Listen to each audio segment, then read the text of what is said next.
Hello knitters, Barbara Benson here. I'm an independent knitwear designer who also likes to make videos here on my YouTube channel, Watch Barbara Knit. Make sure to check in the description notes below the video where you will find links to all of my online shenanigans, including how to get my patterns to knit up for yourself, how to join the Watch Barbara Knit Facebook group, how to get my merchandise, and how to support me on Patreon. And there will be links to Eat, Sleep, Knit in today's video because this is the follow-up to the unboxing video last month where I opened up this amazing box of deliciousness, which had wonderful bulky yarns appropriate for winter knitting. And the people who watched this video then voted on which of the yarns y'all wanted me to put into a Swatch Lab video, and the one that won was Luft, which really didn't surprise me at all because it is a very unique and interesting yarn, and I'm sure y'all were wondering how it knit up. So I have already done the giveaway and contacted the winner. I want to say congratulations to Granny D. Very excited. After I am finished with this video, I will be packing this up and sending it off to, it appears to be, North Carolina. So congratulations. Thank you everyone who entered. I really appreciate it. It shows that, you know, you're paying attention, and I can show Eat, Sleep, Knit that you're watching this and continue to want more content like this. So I'm going to put this box down. Briefly, what Swatch Lab is when I take a yarn and put it through its paces. I knit a large swatch, and I'm going to show you. So swatch as big as my head. I knit a big swatch and try a bunch of different things with the yarn to see what it likes and what it doesn't like. I call it a conversation. So we've got lace, we've got cables, we've got texture, and we've got a lot of fun. So we're going to cut to you seeing my hands and a top-down look so you can get really close up and personal with this beautiful yarn. And here is our swatch. You will note it is different than some of the other ones from the previous Swatch Labs, and that is because this is a bulky yarn, and if I were to cast on the full width of my normal swatch, I probably would have used the entire ball. And so here is the ball of yarn. You'll say, wait a minute, that doesn't look like, so I'm doing a lot of stuff that's not looking like it normally does. Because this was bulky and I knew I wasn't going to get to knit quite as many stitches with it, I decided to hand wind the ball using a Nostapinna so that I could spend a little more quality time with the yarn and get an idea for it, get a feel for it. So this is Woolfolk Luft. This is color number creatively named L4, and we are looking at 109 yards, 100 meters, per 50 grams. So this is a 50-gram ball. We've got our gauge. They're saying 11 to 14 stitches and 18 to 22 rows, assuming that is in 4 inches or 10 centimeters. US needle 9 to 11, which is 5.5 to 8 millimeters. Hand wash, cool, le flat to dry. 55% Ovis 21 Ultimate Merino Circle R, so that's some sort of fancy sheep. And 45% Pima cotton. The Ovis, some kind of fancy sheep thing going on here. So that is the tag. Now let's look at the yarn itself. Now, here we go. You can see, I'm taking my glasses off so I can make sure you can really see it. The cotton element of this is actually a tiny, it's hard to see. It's like a tiny tube. It is sort of like an I-cord, right? It is a tiny, here I'm going to spread that out, knitted tube. You can see if I expand it out like this, that it's actually knitted fabric in a tiny tube, and I'm pretty sure that the cage or this tube is actually the cotton. And then the wool, instead of being spun, is, I believe, blown in there or spun in there. It's really a very uniquely structured yarn. It's just really interesting. Let's do our, we'll pull this, our kind of stretch test to see if it's gonna bloom. So this is how thick it is, just holding it, and if I pull on both ends, does it thin down? Yes, very, very visibly. Look how skinny that gets. It elongates that tube and makes it much thinner, and then if I let it go, it puffs back up. So that tells you that when you wet block it, it's probably going to bloom. You could knit it down tighter, but it wants to puff back up, so you need to give it a little bit of room. The color, so the wool on this one is kind of this gold mustard color, and then the cage is sort of a gray, and in different colors the cage is a different color, and sometimes it's more visible, sometimes it's less visible. So that is really cool. There's really no plies to pry out because it isn't really applied yarn. It's just a unique thing. It is a bulky weight yarn.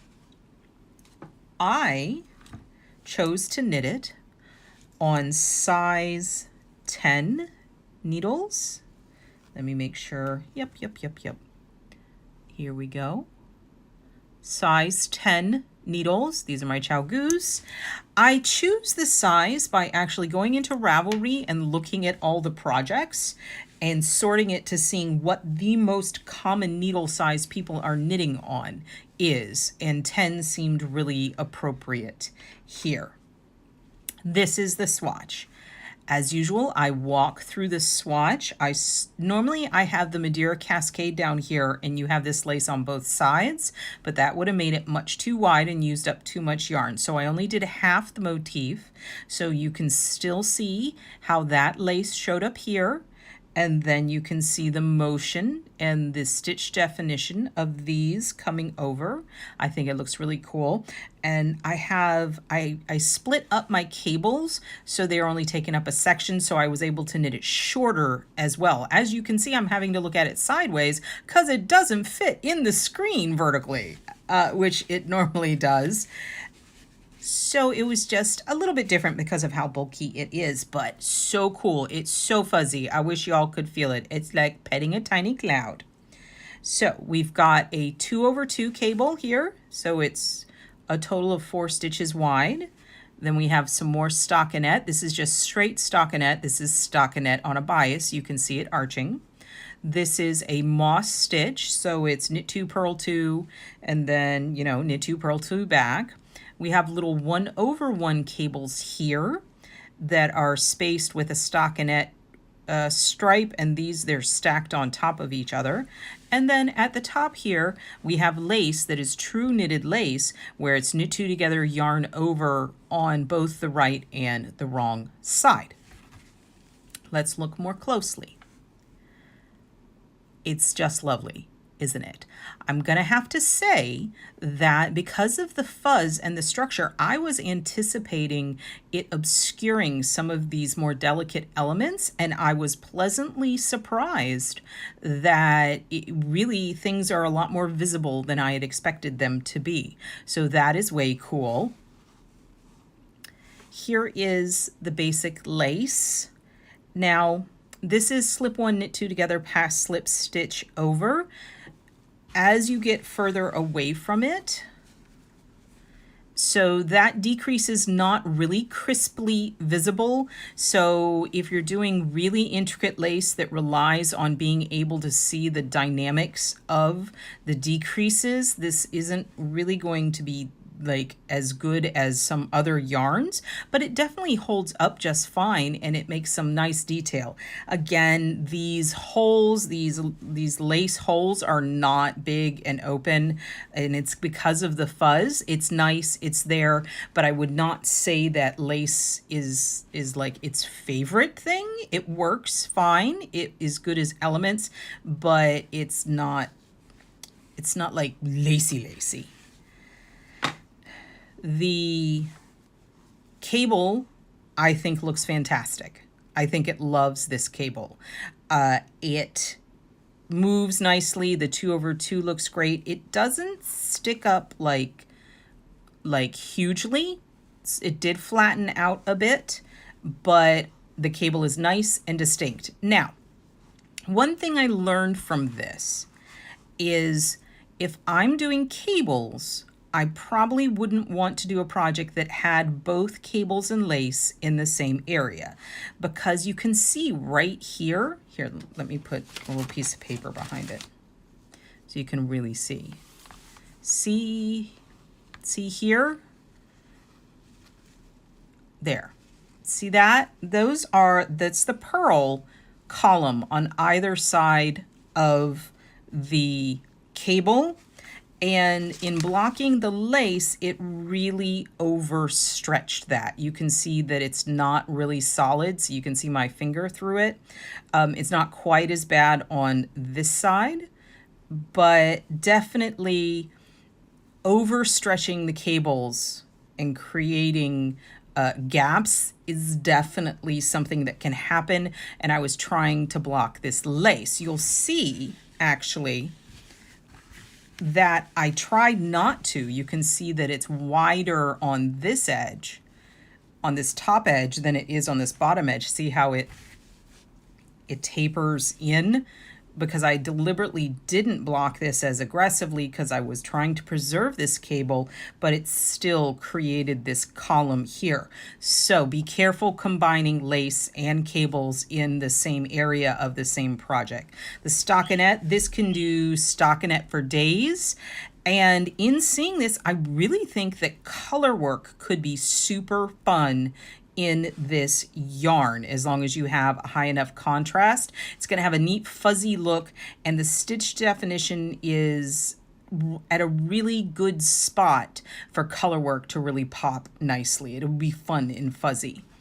The moss stitch worked just fine. You can see distinct differences between the knits and the purls. I still don't know that I'd be making any pictures in knit purl patterns, but it definitely is worth the effort to do a knit purl stitch pattern. It creates a very interesting texture to contrast with the stockinette. Here we've got a little bit of reverse stockinette, and it is doing that sort of, I'm not feeling reverse stockinette in this yarn. I don't know why it's doing that. I mean, it's okay on the reverse side. It just seems a little more open. Maybe if you went down to the size 9 needle, it would do better here and here. So thinking about that, again, if you're doing the cables, maybe on a slightly smaller needle. The 1/1 cables, because this is bulky, if you've watched any of my previous Swatch Lab videos, a lot of times we don't like our 1/1s. They get kind of lost, but these are looking just fine because the yarn itself is bulky and the stitches are bigger. They're a little elongated. I mean, they're not, I don't like them as much as the bigger ones, but you know me, I like me a chunky cable. And even here, this is actually a really interesting texture with the cable stacked on top of itself. So what this is this is a cable cross, then a purl row, then a knit row, then a purl row. So there's 3 rows of stockinette just above the cable cross. So you've got this, that's what makes it a taller cable. This is a cable cross, a purl row, a cable cross, a purl row. And you can see it makes a really interesting texture. And finally, the actual open lace. You can see at the bottom that it's more open, and as it goes up, it's less open. again, let's get a piece of paper under there so you can really see it, so you get that contrast. It worked. I'm not saying it didn't work. Again, the fuzziness of it, the size of it, for basic lace like this, or more open lace, more graphic lace, I think that it works just fine using it as a design element. Would this be my primary yarn of choice if I wanted to do like intricate lace work? Probably not, but it's definitely pretty cool. It definitely think it would like double yarn overs, because bulky yarn just likes double yarn overs. The bigger the holes, they have more presence. And what that has a lot to do with is the proportion of the size of the strand to the hole that the yarn over that makes the lace. It's just the proportions are different on bulky yarns. So it does, if you wanted really to do lace, I would look for patterns that had like double yarn overs and more open spaces. But it works just fine. There's nothing, it's not working. So that is my swatch for Woolfolk Luft. I hope that cleared up any questions you might have had about this yarn, that it gives you a better idea of ways you might use this yarn, or if you might use this yarn. Something I didn't mention, though, was exactly how unbelievably light this yarn is. It is a bulky yarn, and bulky usually also equates to a little heft, because to get the yarn this thick, it takes a lot of fiber. But the way that this yarn is constructed with the cage and with the wool just blown into it, or however they get it in there, magic is my guess, it's not as heavy. It's incredibly lightweight. I mean, this swatch weighs next to nothing. So it is really an excellent solution when you want to knit something on big needles, when you want something that's going to knit up quickly, that you want the look of a bulky yarn, but you don't want something that's going to weigh a lot, that you want something that's lighter and breezier and drapier. So is drapier a word? I use it a lot. It should be a word. I bet I can't play it in Scrabble though. So I wanted to mention that as a follow-up so y'all can see exactly. And this was on the 10. If you knit it on a bigger needle, it's going to open up even more. But as I said, I think if you wanted to do cables, you might want to go down to the 9. I think it would like that a lot. So make sure to check in the description notes. As I mentioned, go watch the original Eat, Sleep, Knit video if you haven't, the unboxing. Also look for links to where you can get this yarn if you are now interested in it. And I have a code. If you do order, use the link, because then they know I sent you. And if you do order something, I have a code, which I will put up here. It is WATCHBARBKNIT, WATCHBARBKNIT. And if you use that code when you place the order, you'll get a free pattern from Eat, Sleep, Knit. I don't know what the pattern's going to be, but hey, as my son has said, free is better than not free. I'll tell y'all that story sometime. So I hope you enjoyed this video. I would love to answer any questions you might have about the yarn or any other things that I talk about in the comments. Please let me know if there are other yarns that you would like to see me put through the Swatch Lab process. I am always open to suggestions. If I can get my hands on the yarn, I'm always looking for new and interesting yarns. So if you like this video, please give it the thumbs up, click that like button. And if you would like to be notified whenever I upload a new video, please subscribe to my channel and select notifications. Thank you so much.